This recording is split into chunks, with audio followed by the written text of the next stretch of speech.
আমি মোহাম্মদ মামুনুর রশিদ, ইতিপূর্বে ভারপ্রাপ্ত প্রধান শিক্ষক হিসাবে আমরা এখানে 5 লক্ষ টাকার মধ্যে 1 লক্ষ টাকা শিক্ষকদের পাওনা ছিল, এটা দেওয়া হয়েছে এবং উপবৃত্তি দেওয়া হয়েছে 75,000 টাকা এবং বাকি টাকা আমাদের র্যাম করা হয়েছে, তারপর টিন ক্রয় করা হয়েছে, তারপর টয়লেট বানানো হয়েছে, তারপর আমাদের হোয়াইট বোর্ড এখানে 5টা, একটা নতুন আলমারি একটা নেওয়া হয়েছে।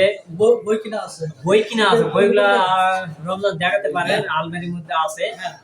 এবং 3টি টেবিল এবং 3টি টেবিল আর 2টি দরজা এগুলা বানানো হয়েছে। বই কত টাকা কিনছে? বই হচ্ছে 200 কম 7,000। হ্যাঁ, 6,700 না কত, সঠিক মনে 200 কম হতে পারে। হ্যাঁ, বই কিনছে। কত টাকার বই কিনছে? প্রায় 7,000। 7,000। এটার টাকা কত বড় আছে? না, ওখানে কোনো নির্দিষ্ট নেই এত বই কিনতে হবে, কোনো নির্দিষ্ট দেওয়া নেই। আমরা নওগাঁ থেকে বই কিনে নিয়ে আসছি, আর বাকি কাজ আমরা করেছি। এবার টিপু স্যারের মাধ্যমে আমরা উপবৃত্তি দিয়েছি 75,000 টাকা, 1 লাখ পাওনা এটা দেওয়া হয়েছে। বাকি টাকা আমাদের এখানে বাকি টাকা এখানে টয়লেট বানানো হয়েছে, র্যাম বানানো হয়েছে, তারপরে ঠিক আছে হয়েছে।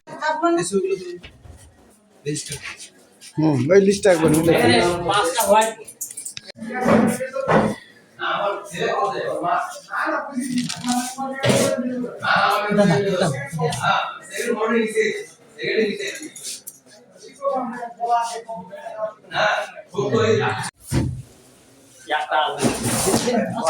আলমারি একটাই। নিচে নাও, আলোটা এটা দেখা, এটা দেখ, হোয়াইট বোর্ড দেখে থাক এটা ছবিটা উঠলেই মিলে গেল। শ্রেণীকক্ষে 3টা টেবিল, 2টা দরজা। দরজা ওই যে গাতে দিছে উপরে হলো। পরে গাতা ওলা দেখা। আর আলমারি নিচে আর শোনা 5টা হোয়াইট বোর্ড।